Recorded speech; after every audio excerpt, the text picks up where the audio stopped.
Hey everybody, Alex Kazora, SteelersDepot.com, and boy, do we have some Pittsburgh Steelers news and analysis for you guys today. Two major moves have just come in across the wire over the last hour, 2 hours or so, depending on when you're listening to this. The first one, we'll start with the big news. Who's coming back to Pittsburgh? That is wide receiver JuJu Smith-Schuster signing a reported 1 year, $8 million deal with the Pittsburgh Steelers. We'll see if there's voidable years attached to that contract, the way it was for Cam Sutton to spread out some of that cap hit. We do not know that information right now. My guess is that there would be, but we will see. So Juju coming back, just a crazy kind of circus with his free agency. The market was softer. We thought he'd sign earlier by now. Would he take a 1 year deal given the Steelers cap situation? How are they going to make it fit?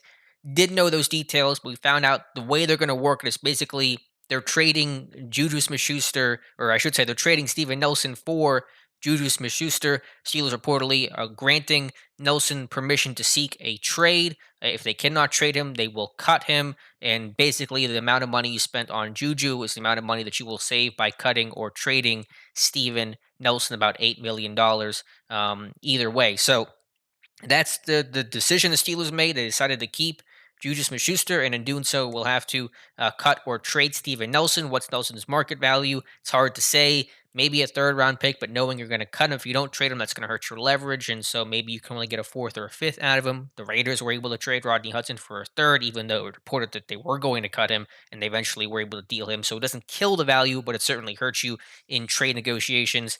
How do I feel about this? It's a lot of emotions, as I'm sure you're dealing with too right now.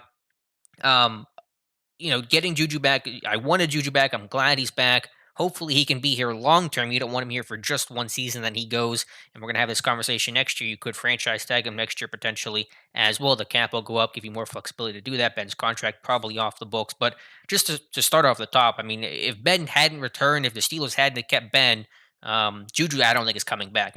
He liked Pittsburgh. Obviously, he wanted to stay in Pittsburgh. He apparently took less money to stay here in Pittsburgh, but I think he primarily did that so he could play with Ben and play with a Hall of Fame quarterback, and other offers he had from Baltimore and the Chiefs and the Eagles reportedly.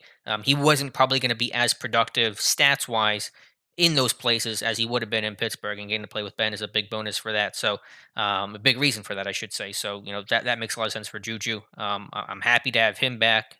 Receiver now isn't a short-term need, although again, you wonder, James Washington's contract's going to be up next year. Juju Smith-Schuster is playing on a 1 year deal. Do you still feel like you have to take a peek at wide receiver, but you're just keeping a really solid player on the Steelers offense and a big guy on possession, money down? So just targeted often and made so many big plays in the red zone on third down or on fourth down. Only Keenan Allen, Devontae Adams had more conversions on third and fourth down last year in the NFL. So I was very happy about that. Nelson, man, Nelson's a good player. Some people will try to say, "Oh, he wasn't that good. He was overrated. 2020 was a bad year for him." They're trying to justify and rationalize, losing Steven Nelson here. I won't. I think he's been a fantastic player, the best cornerback on the Steelers the past 2 years. Personally, I would have cut Joe Hayden if this was the scenario. If it comes down to one guy or the other, I think you kick Sutton out to replace Joe Hayden. There really isn't a big drop off there from a 1-to-1 perspective. There's questions about slot and all that, obviously. But I think the Steelers went with keeping Hayden over Nelson for two reasons. One, Nelson, by cutting or trading him, you're going to save a little bit more money, about $1.25 billion more by moving Nelson. And they liked and respected Hayden's leadership in that locker room. And you can say that's a bad reason to keep a guy, and probably would agree with you. But when you lose Marquise Pouncey to retirement, when Vince Williams gets cut, you don't want to have that big leadership void. Now there still was guys like Kim Hayward, T.J. Watt, etc.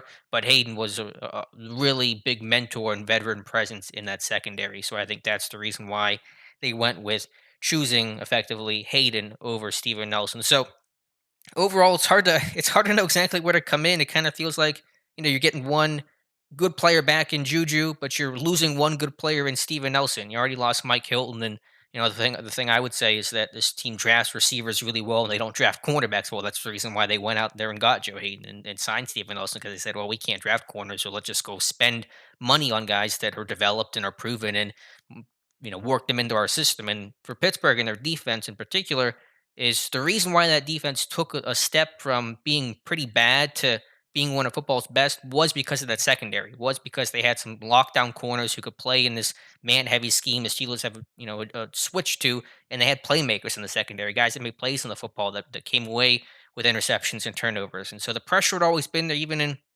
2016, 2017. 2017, they had over 50 sacks as defense, but the secondary and the defense was still bad because the secondary was poor.